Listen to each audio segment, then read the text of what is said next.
Now, an alien invasion, could it really happen? The US military is making plans just in case.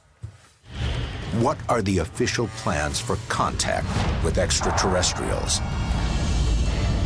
Will they come in peace or war?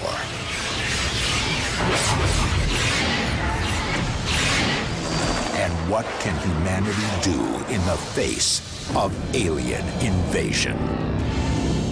Yes, it is best to be prepared for anything, and Professor Paul Springer from the US Air Command and Staff College would advise the military in the event of an invasion. He had to get special government clearance to talk to us, and I spoke to him earlier. Paul, it's an incredibly difficult thing, isn't it, to plan to fight back against an enemy we would know absolutely nothing about?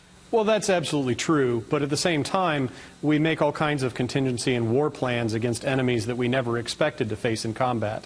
And so the idea that maybe the enemy will have something technological or doctrinal that we've never foreseen is something that we try to plan for any way that we can.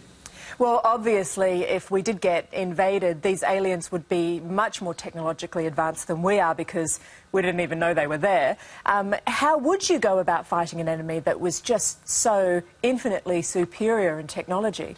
Well, the first thing you'd want to try to do is preserve your forces as best you could. You would want to learn as much about the enemy as possible, and that would mean things like trying to find vulnerabilities, trying to capture technology.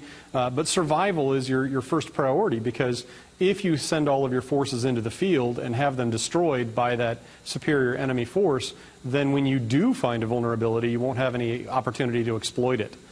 What do you think would be the alien plan? What would they do first?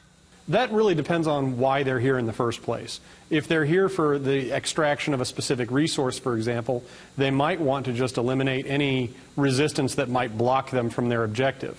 If, on the other hand, their goal was actual occupation and conquest, then they would probably have to prioritize anything that they perceive to be a threat to their own dominance. And so that would probably start by wiping out as many communications networks as possible and eliminating as many weapons as might represent some form of threat either to them or to the resources that they're trying to extract. So they might very well want to counter every nuclear weapon, not because it represented a threat to them, but because it might destroy whatever they're here to collect. Is this something, this kind of planning, that governments around the world do consider? It is, in the same way that governments do plan for any future potential calamities or conflicts. This is the type of thing that, because it's neutral, you're not provoking a fight or assuming a fight with a country that you might want to maintain a good diplomatic relationship with. If you insert alien in place of some human civilization that you might come into conflict with, then you're far less likely to create any kind of a diplomatic problem. Wouldn't it be a strange situation if humanity had to band together if we were fighting alongside, I guess, Russia or the Taliban? It would, but keep in mind that many of the greatest civilizations in human history have been formed basically to counter a common enemy. And you look at some of the great world powers of the globe today, and you find a lot of them formed because of the fear of a common enemy. Take, for example, the United States, where you had 13 colonies, each of which pursued its own interests and its own goals until they had to band together to try to win their independence collectively from the British. You make some very good points, and we're lucky to have you should the worst arise. Thank you very much. Thank you.